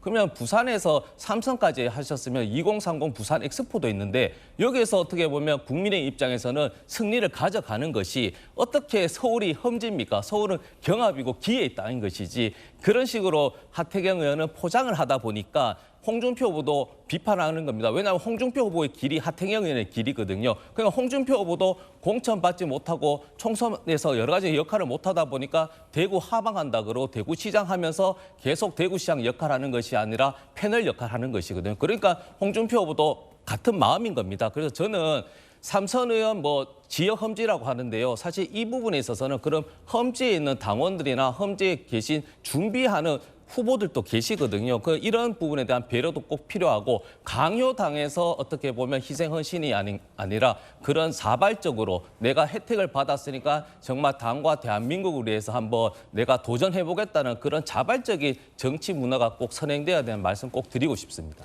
자, 이번엔 두 번째 뜨거운 소식의 주인공 소개해드리겠습니다. 함께 보시죠. 민주당의 서영교 최고위원이 한일전 야구 금메달 축하한다라고 SNS를 올렸습니다. 야구 안 보신 거죠? 한일전 축구 승리 금메달, 한일전 야구 승리 금메달 참 잘했습니다. 댓글, 야구 대만이라고 했는데요. 관심도 없다가 숟가락 얹지 말라. 뭐 이런 댓글이 올렸습니다. 그러자 한대만전 야구 승리 금메달이라는 게시물을 수정했습니다. 그런데 이게 단순 착각이냐 아니냐라는 관측도 있습니다. 왜냐? 정청래 최고위원이 이런 글을 올렸기 때문이죠. 경축 한일전 축구 우승 금메달, 내년 한일전 총선도 이겼으면 좋겠다 라며 상대 파트너인데 국민의힘을 친일파다. 그렇기 때문에 내년 총선도 대한민국이냐 친일파냐라는 또 이 친일 프레임의 정치 공세를 정청래 최고위원이 한일전 축구 우승 금메달과 덧붙여서 올렸습니다. 저것과 비슷한 시기에 공교롭게 서영교 최고위원도 한일전 축구 이겼다, 한일전 야구까지 이겼다라는 오보를 한 해프닝이 벌어진 건데 한 언론은 아시안게임 여론에 이 또 한 번 민주당 일각에서 한일 프레임으로 총선까지 끌고 간다라는 비판적인 기사를 오늘 지적하기도 했습니다. 어떻게 보세요? 이 서영교 최고위원이 단순히 헷갈리셨을 수도 있고 아니면 너무 주위에서 한일전을 강조하다가 아 야구도 한일전 이렇게 착각했을 수도 있고 김광삼 변호사는 어떻게 보세요? 저건 헷갈린 건 아니죠. 헷갈린 건 아니고 본인이 잘못한 거고 그다음에 내용을 이제 전혀 모르는 거예요. 그래서 근데 이제 당일날에요. 한일전에서 축구가 승리를 했죠. 한 대만전에서는 야구가 승리를 했는데 본인은 그냥 그걸 전체적으로 뭐 제가 볼 때는 아마 그 경기도 안 봤을 거예요. 그런데 한일전인데 축구라고 야구를 축구라고 이제 착각을 하고 그냥 올렸는데 제가 볼 때는 아마 기사도 리서치 않은 것 같아요. 그러다 보니까 그 댓글 중에 관심 있는 것이 굉장히 재밌더라고요. 관심도 없다가 숟가락 얹지 말라 이런 내용이 있어요. 그러니까 한일전에서 이겼으니까 무조건 숟가락 얹으려고 하는 것이 아니냐 이런 뭐 내용인 것 같고 정청래 의원이 뭐 한일전 야구 승리 뭐 하면서 결국 내년 총선도 한일전으로 얘기를 하는 것 자체는 결국 한일 프레임을 그대로 가져가겠다는 취지예요. 그런데 사실 문재인 정부 때까지 한일 프레임으로 상당히 저는 재미를 봤다고 봐요.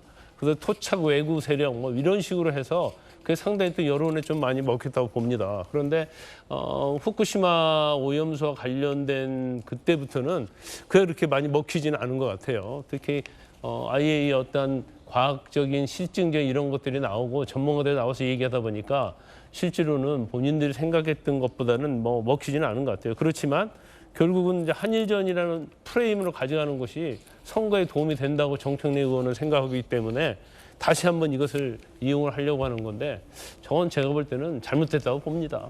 전재수 의원님, 서영교 최고위원이 야구 경기 안 보신 겁니까? 아니면 하도 주위에서 한일 뭐 죽창 하니까 순간 헷갈리신 겁니까? 그러니까 우리가 일상적으로 그 결승전 하면 예. 야구는 이번에 대만하고 해가지고 이겼지 않습니까? 그럼요. 그러니까 우리가 저 예선전에서는 대만한테 졌습니다. 예. 결승전은 제가 처음부터 끝까지는 못 봤지만 득점하는 그것은 제가 봤는데 우리나라와 또 대만의 이 명품 투수들이 얼마나 또 수준 높은 경기 보였습니까? 그렇습니다. 시속 뭐 160km 예. 던지는 선수들도 나오던데. 그러니까 이게 당연히 결승전이면은 대만이 아니고 일본이 올라왔겠지라는 무의식이 있는 겁니다. 일본이 야구 강국이잖아요. 안 보신 거군요, 결국에. 그러니까 아마 안 보고 아마 좀 헷갈리지 않았나 예. 그렇게 보고 다만 서영구 의원의 저 SNS를 가지고 저 SNS를 보는 사람들이 내년 총선은 한일전이구나 이렇게 생각할 사람이 몇이나 되겠습니까? 정청래는 정청래일 뿐. 예, 그리고 정청래 의원 발언은 작년 6월 달에 일본이 국제사회의 반대 속에서도 후쿠시마 오염수를 태평양 바다에 무단 방류한 것을 가지고서 이야기를 한 것이고 그리고 제가 그 한일 관계에 꼭 좀 말씀을 드리고 싶은 것은 이 한일 관계에서 대한민국 국민들이 반일 감정을 가지고 있는 것은 너무 당연한 겁니다. 너무 당연하잖아요. 왜냐하면 우리가 36년 동안 억울한 식민지 살이를 했는데 좋은 감정을 가지고 있는 것이 이상한 거 아닙니까? 그러니까 반일 감정을 가지고 있는 건 되게 자연스러운 건데 근데 우리 국민들은 이 반일 감정을 호들갑 떨듯이 막 하지 않습니다. 예를 들면 후쿠시마 오염수 방류를 했다 그래서 일본을 안 가기를 합니까? 일본 제품을 안 사기를 합니까?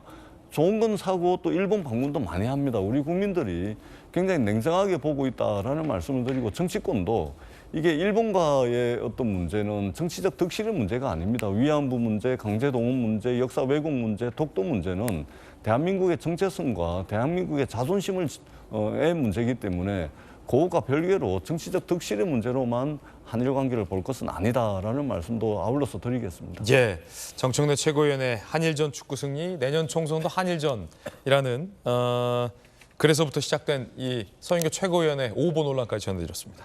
뜨거운 소식, 세 번째 소식 만나보시죠. 자, 송영길 전 대표와 윤관석 의원인데요. 검찰이 송영길 전 대표의 고교 동창을 추적하고 있다는 보도가 나왔습니다. A씨, 전 여수상공회의소 회장, 평화와 먹고 사는 문제연구소, 4천만 원 로비 의심. 검찰은 새로운 인물 B씨를 주목하고 있는데 송 전 대표의 고교 동창, 전 민주당 국토교통 수석전문위원, 지난해 민주당 선대위 부동산 TF 부단장, 돈봉투 의혹 수사 안 되니 별건을 수사한다라며 송영길 전 대표는 반발하고 있습니다만 검찰의 생각은 전혀 다른 것 같아요. 자, 특히나 여수상공회의소 회장 말고도 송영길 전 대표의 동창까지 지금 나왔어요. 고교 동창의 역할, 과연 4천만 원 로비를 받았다는 의혹의 핵심 키를 고교 동창이 쥐고 있는 것 아니냐라고 보고 있는데 김관선 변호사님 어떻게 보십니까? 지금 내용 자체는 그런 거예요. 이제 압수수색을 하다가 이게 드러난 거거든요. 그래서 일단 여수 국가산업단지 내에 이제 소각장을 증설 신설하려고 하는 이제 여수의 박모 회장 전 회장이 이제 송영길 전 대표에 부탁을 했다는 거 아닙니까? 근데 그걸 어떤 부탁을 했냐면 소각장을 증설해 신설할 수 있게 해달라고 하는데 국토부에서 반대를 한다는 거예요. 그러면 국토부에 얘기를 해서 어떻게 보면 이것이 이루어질 수 있도록 해달라는 청탁을 했는데 그럼 송영길 전 대표 이제 청탁을 했는데 송영길 전 대표가 직접적으로 국토부에다가 로비를 한 게 아니고 지금 고교 동창에게 고교 동창이 원래는 국토부의 교통부, 건설교통부 있다가 민주당 정부 산하기관장 했거든요. 그러다 이제 민주당의 중요 요직으로 왔어요. 그때가 이제 송영길 대표가 대표할 때단 말이에요. 그럼 이 대표가 민주당 중요 요직에 앉힌 게 아니냐. 그러면 그 당시 맡고 있던 것이 국토교통 수석 전문위원이었거든요. 그러니까 이 수석 전문위원을 통해서 국토교통부에 로비를 한 게 아니냐. 그런 이제 의심을 이제 검찰이 하고 있는 거예요. 근데 정말 그랬는지 안 그랬는지는 아직은 이제 드러난 건 없습니다. 그렇군요. 그래서 이 고교동창의 어떤 에 대해서 압수수색도 하고 조사를 하고 있는데 이 고교동창의 입에 의해서 과연 4천만 원 돈이 먹사인으로 갔느냐 아니면 송영길 전 대표에 직접 갔느냐 이제 이 부분을 검찰이 수사하고 있는 거예요. 예. 자, 그런가 하면 윤관석 의원이 오늘 첫 재판에 출석한다고 합니다.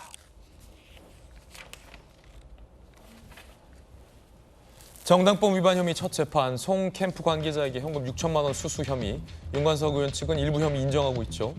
검찰의 주장하지만 과장된 부분도 있다라고 반박하고 있습니다. 지난달 15일 보석이 청구돼서 보석신문, 오늘 첫 재판 출석. 서지현 부대변인. 네. 그러니까 지금 송영길 대표 입장에 그 주장도 일리가 있는 겁니다. 왜냐하면 지금 검찰이 4월에 이제 어떻게 보면 민주당이 요청해서 소환됐지만 4월입니다. 4월 5개월 지났는데 검찰에서 주장한 것은 국회의원들한테 300만 원씩 한 20명 정도가 돈이 살포됐고 이게 매표 행위가 되어서 그것 때문에 송영길 당대표가 됐다 이렇게 의심이 아니고 정황을 이렇게 주장한 거거든요. 근데 제가 검찰 입장에서는 지금 성급하고 조급한 겁니다. 7월 달에 언론 기사를 보면 검찰에서는 여수상공회의소 회장이 먹사연에게 4천만 원을 준 시기가 2021년 1월이나 2월이다. 경선 시기다. 즉 당대표 매표 행위와 연결돼서 당대표 선거에 돈을 받아서 이것이 당대표 선거에 흘러가지 않았나라고 주장을 하다가 지금은 2개월 이후에 7월 8월이다. 2021년 7월 8월. 즉 당대표 선거 이후에 어떻게 보면 증설, 소각장 증설에 대한 로비 자금이었다라고 또 입장을 바꿔버립니다. 그런데 사실은 소각장 증설이 2020년부터 그분은 주장을 계속 요구를 했었던데 국토부가 반대했는데 올해 7월에 됐거든요. 올해 7월은 국토부 장관이 우리 유명한 1조 8천원 양평 고속도로도 원안도 쉽게 바꾸는 원희룡 장관이거든요. 그렇게 따지면은 이게 합리적 의심선이 또 균열이 되는 겁니다. 그래서 저는 피의사실 공표라고 해서 검찰을 비판하는 것이 아니고 검찰 스스로가 굳이 자충수를 둘 필요 없다. 왜냐하면 너무 특정하게 세밀하게 특정 시점을 지금 하지 말고 용처도 불명하고 시점도 불명하지만 조사를 해보고 검사 수사를 하겠다라는 그런 걸로 통해야지 이게 최종적으로 진실의 문이 열리는 것인데 검찰이 너무 단정적으로 언론에 흘렸는지 모르고 혹이 언론 기자분들이 너무 취재를 열심히 해서 단정 짓는 척하는 그런 보도 자체는 검찰한테도 굉장히 불리하다는 말씀을 꼭 드리고 싶습니다. 예, 자 뜨거운 소식 3가지 전해드렸고요. 이번엔 저희가 준비한 다음 이야기 시작하겠습니다. 주제 공개하겠습니다. 김행 파동으로 대통령실에 고심이 깊어지고 있습니다. 임명을 강행할지 아니면 임명을 철회할지 에 대한 고심이 있는 것으로 전해지고 있고요. 국정감사의 대장정도 이제 막이 곧 오를 예정입니다. 민주당에서는 청문회가 안 끝났다라고 주장하고 있고요. 국민의힘에서는 어제 논평을 내서 김행 후보가 도망갔다, 이런 건 가짜뉴스다라고 반박을 했습니다. 누구 말이 맞는 걸까요? 박주민 의원, 김행 도망갔다. 법률적으로 보면 청문회 끝난 상태 아니다. 라고 얘기했습니다. 자, 그러자 국민의힘에서는 이렇게 반박했습니다. 전주혜 의원입니다. 민주당의 김행 여가부 장관 후보자 주랭랑 주장은 명백한 가짜 뉴스입니다. 김행 후보자는 위원장의 사퇴 종용에 따른 정회 이후 후보자 대기실에서 대기하고 있었습니다. 합의가 안 된 속개에는 참석할 수도 없고 참석해서도 안 되는 것입니다. 그러니까 여당 측 반박은 이겁니다. 같이 여당 의원들 퇴장할 때 나갑시다 할 때 같이 나가긴 했지만 대기실에서 대기하고 있었고 일정 시간. 청문회라는 것은 여야가 합의해서 다시 속개를 할지 정회를 할지 여부가 판단돼야 되는데 그 합의가 없었기 때문에 오고 싶어도 다시 못 오고 있다. 라는 일종의 반박이 셈입니다. 이에 대해서 민주당에서는 후보자가 도망가서 돌아오지도 못하고 있다라는 공세를 펴고 있는 상황. 뭔가 미묘하게 지금 양당의 강조점은 좀 달라 보입니다. 자, 여야 의견 바로 뭐 들어보죠. 주랭랑이냐 아니냐. 그러니까 어쨌든 이제 후보자가 자리를 비웠다라는 것 자체가 국민들 눈높이에는 잘 안 맞았을 거라고 생각해요. 그 청문회 무용론까지 이제 등장하고 있는 상황에서 예. 문재인 정부 때도 마찬가지지만 뭐 30몇 차례 인사 강행들을 하지 않았습니까? 뭐 그렇죠. 6가지 그 금지 원칙도 위배하는 인사들이 사실 청문회를 통과했었던 것들을 생각해 보면, 그리고 우리 정부에서 저렇게 청문회가 파행됐던 것을 생각해 보면 청문회 제도 자체에 대한 우리가 근본적인 재검토가 좀 필요할 거라고 봅니다. 물론 그 여가위 위원장의 어떤 편파적인 진행 문제 저는 분명히 있다고 생각합니다. 왜냐하면 후보자에게 사퇴를 종용하는 듯한 발언을 위원장이 직접 하는 거는 대단히 저는 부적절했다라고 보거든요. 좀 편파적이었다. 그렇죠. 그거를 우리는 부인할 수는 없을 거고 이 문제는 분명히 짚고 넘어야 되겠지만은 어쨌든 청문회 자리라는 것이 후보자의 도덕적, 뭐 법적인, 그다음에 정책적인 역량들을 검증하는 거라고 생각해 보면 자리를 비운 것 자체가 국민들 눈높이에 보시기에는 좋아 보이진 않았을 것 같다, 이 생각이 좀 듭니다. 보통은 이제 여당이든 야당 의원들이든 이렇게 나갈 수는 있어요. 그러면 이제 위원장이 잠깐 정의합시다 라고 하면 여야 간사가 복도에서 만나든지 아니면 어떤 방에서 만나서 논의하잖아요. 그래서 어떡할 건데 자꾸 위원장이 이렇게 막 사퇴하라 이런 식으로 하면 안 되지. 그러면 또 저쪽 간사가 내가 잘 얘기할게. 그래도 이렇게 나가는 건 아니니까 자, 보는 눈도 있고 한 30분만 쉬었다가 다시 속개합시다. 자정 넘기지 말아야지. 이런 식의 어떤 정치적 합의가 있잖아요. 후보자는 그냥 자리에 앉아 있거나 대기실에 있고. 그러니까 우리 김진애 앵커가 이제 그 여의도 정치권을 많이 취재를 해봐서 조금 전에 말씀하신 그대로입니다. 그런 식으로 여야 사이에 정치적 합의가 이루어집니다. 그리고 원만하게 됩니다. 그것이 통상적인 전례인데 굉장히 이례적인 상황이 발생했습니다. 후보자를 데리고 나가버린 거예요. 설사 여당 의원들이 후보를 보호해야 되고 후보를 좀 지켜줘야 되는 그게 있다 하더라도 그 데리고 나가는 것은 선을 넘는 겁니다. 설사 데리고 나가려고 하더라도 저 국무위원 후보자가 여당 의원들이 같이 나가자고 한다고 또 따라가는 것도 상당히 좀 문제가 있고 굉장히 볼썽사납고 이게 보기 안 좋은 모습을 보였습니다. 뭐 그거는 그거대로 차치하고 난 뒤에 차치하고 나서라도 저희들이 이제 국회 인사청문회법하고 국회법을 면밀히 봤습니다. 제가 그 인사청문회가 이루어지던 그날 저녁 밤 11시 반부터 12시 10분까지 생방송으로 봤거든요. 명백하게 차수 변경을 해가지고 인사청문회는 지금도 이제 진행 중이라는 말씀을 드리고 인사청문회법, 국회법 그 어디에도 인사청문회가 끝난 것으로 볼 수 있는 조항은 전혀 없다라는 말씀을 드리고 다만 끝났다라고 여당이 이야기하는 것은 임명을 강행하려고 하는 그쪽 방향으로 아마 정해진 것이 아닌가 그렇게 생각을 합니다. 예, 여야는 각각 법안을 발의하겠다 나와 나섰습니다. 재밌어요, 이름이. 야당에서는 김행랑 방지법, 여당에서는 파행 조장 방지법을 각각 내세우겠다라고 밝혔습니다. 민주당 김행랑 방지법을 발의하겠다, 소위 인사청문회법 개정안이죠. 소위 김행랑 방지법. 이제 이 조롱조가 섞인 거죠. 김행의 주랭랑, 김행랑. 청문회 불참 중도 퇴장 신 사퇴한 것으로 간주하겠다. 그러니까 후보자가 청문회 도중에 저렇게 나가면 안 된다라는 것을 막겠다는 거고요. 여당에서는요. 파행 조장 방지법. 상습 파행 조장 상습이 붙었군요. 상습 파행 조장 방지법 발의를 예고했습니다. 편파 진행 때는 국회의장 경고, 국회 윤리특위에 회부하겠다. 민주당부터 반성해야 된다. 망신 준 거 아니냐? 양쪽의 목소리에 각각 맞는 점은 있어 보여요. 어느 쪽이 완전히 맞다라고 볼 수는 없을 것 같은데 여야 모두 공의, 비판의 대상증이 다들 있는 것 같은데 김행랑 방지법, 파행 조장 방지법, 김광선 변호사님. 이게 좀 다분히 이 뒷감정이 뒤끝이 좀 다들 있어 보여요. 김행랑 방지법 한쪽에서는 상습 파행 조장 방지법.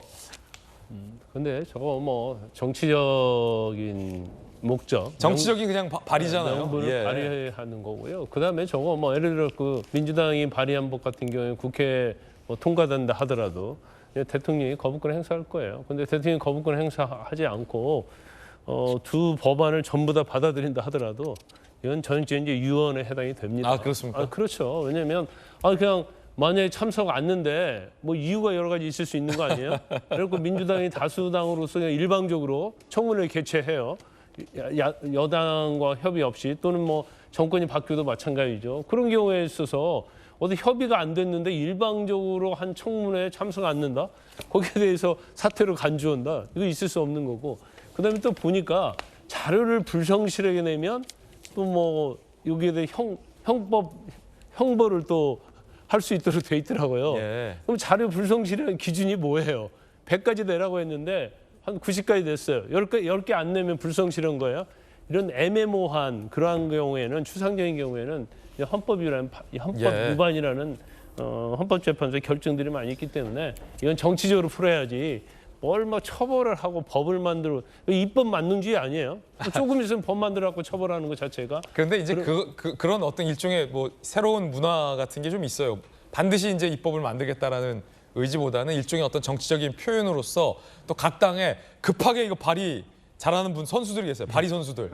투두둑 만들어서 딱 이름 붙여서 어떤 일종의 어떤 정치적인 성명을 발휘하는 행위로서 대체하는 새로운 어떤 뭐 문화까지는 아니고 어떤 새로운 풍습 이런 건데 적절치는 않다라는 지적이에요. 나중에 의정 보고서에 넣잖아요. 내가 발의 100개 했다고. 네. 거기 개수에 거기에 해당이 됩니다. 그렇죠. 오늘부터 국감 벌써 국감 처리예요? 서늘해졌군요. 오늘부터 국감 21대 국회 마지막 국정감사 총선 6개월 전 여야 주도권 싸움도 예상되고요. 대법원장 공백에 대한 책임론, 이재명 대표 영장 기각과 관련된 이야기, 대장동 허위 인터뷰 관련된 따져 묻는 공방들, 홍범도 장군 흉상 이전 해병대 최상봉 사망 사건 관련된 패스트트랙 관련된 여파들 국감의 도마 위에 오를 것으로 보입니다. 저희들은 60초 광고 보고 나서 김진애 더 라방으로 이어가겠습니다. 오늘 아침 저희가 준비한 소식 모두 다 전해드렸습니다. 지금부터는 김진애 돌직구쇼 유튜브 계정에서 김진애 더 라방이 시작됩니다. 구독과 알림 설정하시면 참여하실 수 있습니다. 저희는 내일 아침 8시 50분에 인사드리겠습니다. 오늘 하루는 분명 어제보다 나을 겁니다. 좋은 하루 되십시오. 고맙습니다.